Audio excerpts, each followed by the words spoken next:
Selamat datang di kelas Guru Ratna. Pada materi sebelumnya, kita telah mempelajari tentang perbedaan keanekaragaman hayati Indonesia dengan di belahan dunia lainnya. Untuk kali ini, yang akan kita pelajari adalah tentang bagaimanakah pengaruh manusia terhadap ekosistem dan mengapa konservasi keanekaragaman hayati harus dilakukan.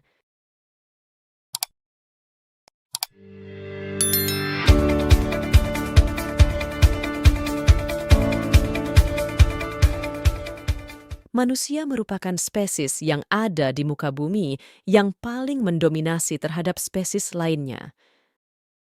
Dengan kekuatan intelektual dan teknologi yang dimilikinya, menimbulkan dampak yang signifikan terhadap kondisi maupun keseimbangan alam. Karena di setiap aktivitasnya akan selalu memberi pengaruh terhadap keberadaan suatu ekosistem. Manusia memiliki pengaruh yang besar terhadap suatu ekosistem dan mampu menciptakan sebuah perubahan, baik itu perubahan positif maupun negatif. Apa saja aktivitas manusia yang dapat mempengaruhi suatu ekosistem? Nah, karena itu, silahkan untuk terus mengikuti uraian materi berikut ini. Pertanian adalah salah satu kegiatan yang telah dilakukan manusia sejak ribuan tahun yang lalu untuk memenuhi ketersediaan kebutuhan hidupnya.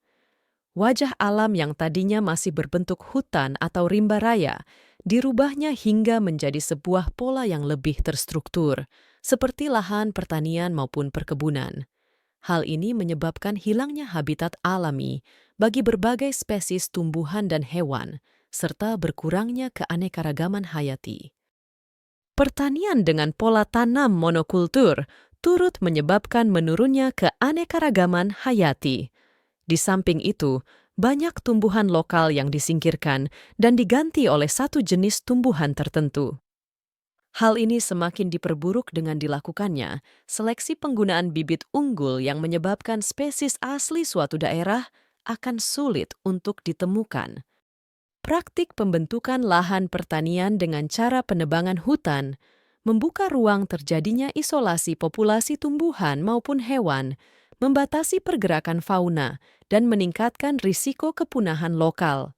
Penggundulan hutan, terutama pada lahan-lahan yang curam atau tidak stabil secara topografi, dapat menyebabkan erosi tanah secara signifikan. Erosi ini dapat mengurangi kesuburan tanah, merusak lingkungan sungai dan bahkan penyebab utama dari musibah banjir.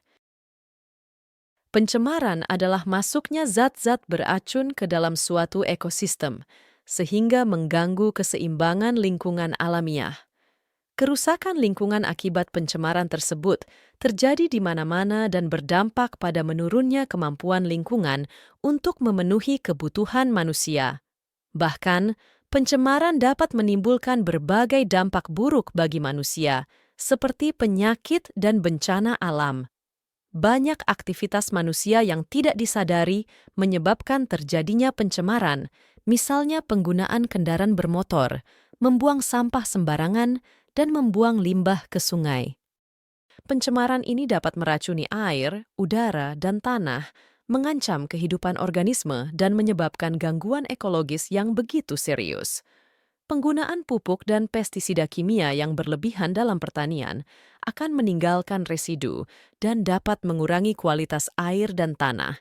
Limbah pertanian seperti nitrat dan fosfat dari pupuk kimia dapat menyebabkan eutrofikasi atau perkembangbiakan tumbuhan air dengan cepat.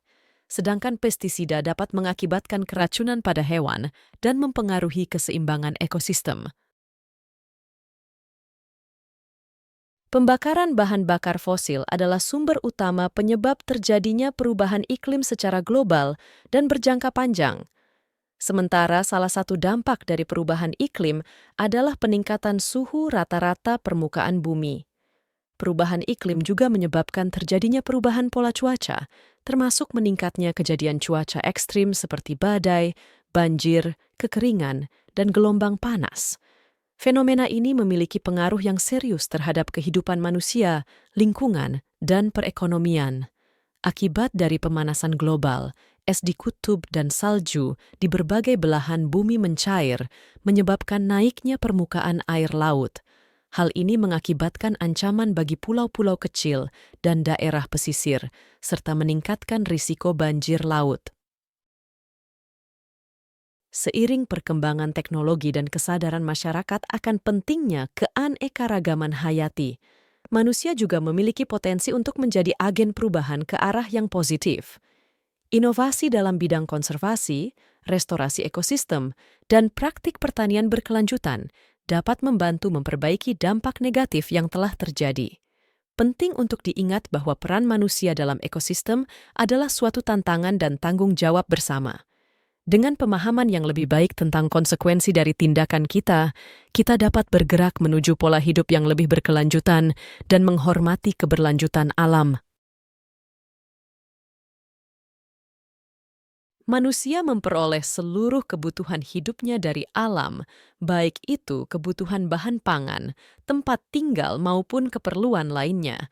Akan tetapi, manusia kerap mengabaikan prinsip pengelolaan sumber daya alam yang baik dan benar, sehingga terjadinya kerusakan pada lingkungan di berbagai tempat masih sering ditemukan, termasuk di tempat kita bermukim. Dibutuhkan sebuah langkah konkret untuk dapat melestarikan kekayaan alam kita. Suatu upaya yang menerapkan konsep mutualisme antara manusia dan alam yang selanjutnya dikenal sebagai konservasi. Konservasi adalah pengelolaan sumber daya alam hayati yang dilakukan secara bijaksana untuk menjaga kesinambungan hidup dengan meningkatkan dan memelihara kualitas keanekaragamannya. Konservasi keanekaragaman hayati memiliki manfaat yang sangat penting untuk menjaga keberlangsungan ekosistem dan kesejahteraan manusia.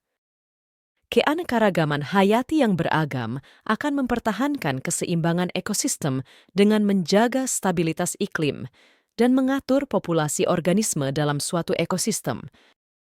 Sumber daya alam yang berlimpah juga berasal dari keanekaragaman hayati. Dengan menjaganya, kita memastikan bahwa sumber daya ini tetap tersedia untuk kebutuhan manusia. Konservasi keanekaragaman hayati berkontribusi pada pertumbuhan ekonomi melalui industri ekowisata, obat-obatan, pertanian, perikanan, dan berbagai sektor lainnya yang bergantung pada keanekaragaman hayati. Secara umum, metode konservasi lingkungan dibagi menjadi dua, yaitu konservasi secara in situ dan ex situ.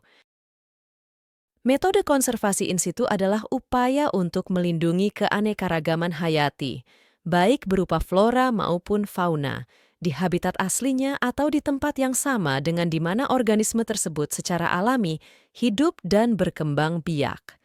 Metode ini sering dianggap sebagai pendekatan yang lebih efektif, karena membantu mempertahankan interaksi alami antara organisme dengan lingkungan mereka. Berikut adalah beberapa metode konservasi in situ yang umum digunakan. Salah satu cara utama dalam konservasi in situ adalah dengan mendirikan kawasan lindung seperti taman nasional, cagar alam, dan hutan lindung.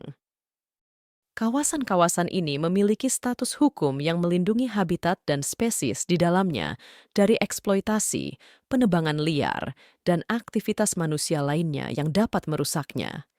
Pengelolaan habitat secara langsung di area yang dilindungi adalah bagian penting dari konservasi in situ. Hal ini mencakup pemulihan ekosistem yang terdegradasi, pembatasan akses manusia ke area sensitif, serta pencegahan kebakaran hutan untuk menjaga kelestarian habitat. Melakukan rehabilitasi dan restorasi habitat alami yang telah rusak atau terdegradasi merupakan langkah penting dalam konservasi in situ. Cara ini melibatkan pengembalian lahan bekas pertambangan, pemulihan lahan gambut yang terdegradasi, atau pengembalian hutan yang telah ditebang. Perlindungan langsung terhadap spesies yang terancam punah di habitat alaminya merupakan aspek penting dari konservasi in situ. Ini bisa mencakup pemantauan populasi, pengendalian predator, dan pembangunan infrastruktur untuk memfasilitasi perkembangbiakan dan migrasi. Metode konservasi ex situ adalah upaya untuk melindungi keanekaragaman hayati di luar habitat aslinya, yaitu di luar lingkungan alamiah tempat organisme tersebut biasanya hidup dan berkembang biak.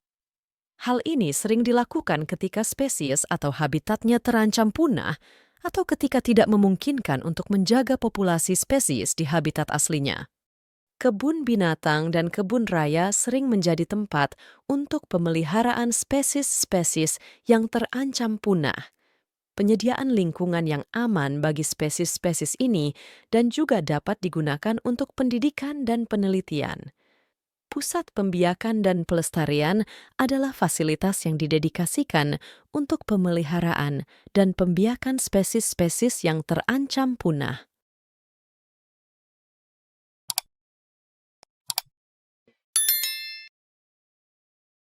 Indonesia, dengan kekayaan alamnya yang luar biasa, memiliki tanggung jawab besar dalam menjaga keanekaragaman hayatinya.